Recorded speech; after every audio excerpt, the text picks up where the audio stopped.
Technology has always played a significant role in development and human evolution. Naturally, we start thinking of technology in the digital space, but we have a much broader view of what that would mean. So how it will apply to things like AI, robotics, data analytics, we can expand on that. But let's also consider technology in sectors like health, education, agriculture, outside of digital, but leveraging digital as well.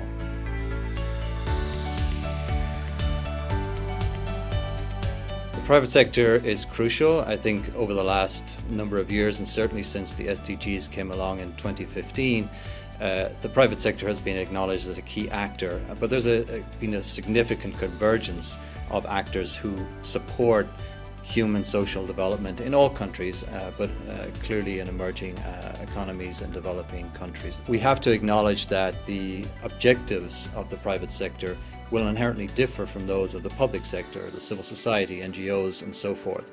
But how they all connect and how they can be leveraged in a way that is beneficial for the development of the SDGs writ large, that we see great examples of. Think about mobile wallet, the kind of leapfrogging effect that we saw right across Africa in the telecommunications industry.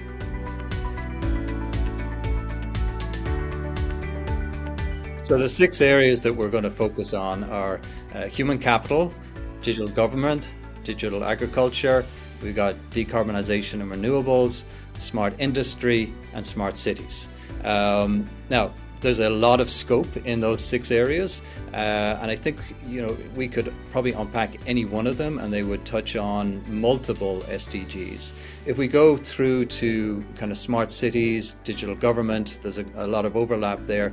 It's clear that government have to take a very significant leadership role in creating policies, creating regulation, creating that conducive environment to promote transparency, to promote that kind of compact they have with their citizens.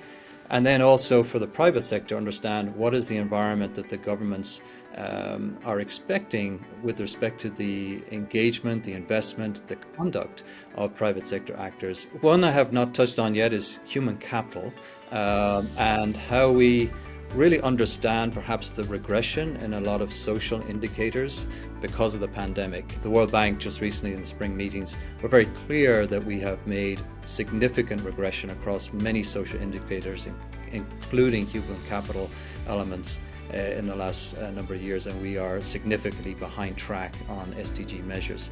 But if we unpack human capital in a way that we can get our hands around it and accelerate again, education and health I think are to the fore. Education, clearly we've learned some examples of how we can bring scale and efficiency to market very quickly by using technology.